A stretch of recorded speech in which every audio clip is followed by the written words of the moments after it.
ভগবানকে দেখে দেখে বলছি, ও ঠাকুর, এই দেবতাদের মাঝে আমার মুখে একটা গালাকে তুমি কেন পাঠিয়েছো ঠাকুর?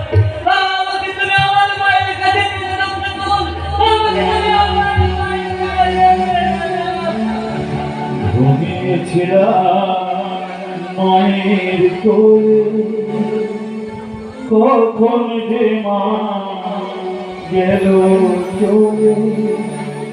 সবাই বলে ওই আকাশে লুকিয়ে আছে, খুঁজে না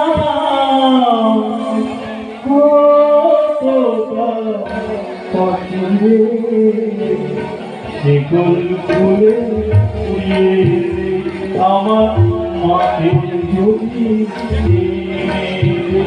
আমার মাকে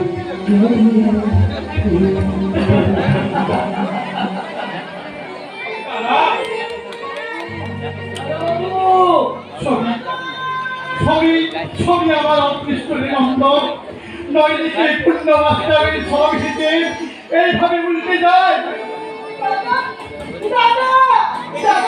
আমি ফিরে এসেছি দাদি। আমি ফিরে এসেছি। আমি তোমার কাছে ফিরে এসেছি দাদা। দূর হয়ে যা আমার চোখের সামনে থেকে।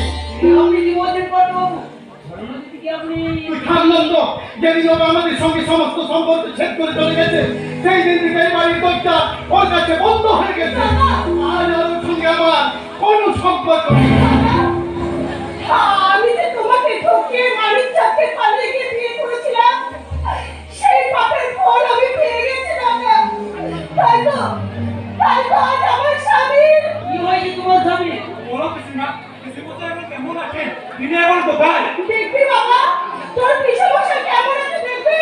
তবে ওই দেখ। আমারে ক্ষমা করেন দাদা, আপনাকে বলতে সর্বনাশ কইরা দিছি, পারলে আমারে মাফ করেন। এ কি মানি? এ তোমার কি হয়েছে? দাদা, ওর পক্ষে রাখতে হচ্ছে দাদা। এই অবস্থায় তুমি আমাকে তাড়িয়ে দাও দাদা। তাহলে আমার বড় ছাড়া আর কোনো রাস্তা থাকবে না দাদা। শোনো না, দাদা দাদা গো, আপনাকে পাশে আমাকে একটাই অনুরোধ, আমাকে দিতে হইব না, শুধু আমাকে সরকারে আপনি একটু আশ্রয় দেন। কিন্তু তুমি কোথায় থাকবে মানি? আমাকে কোথা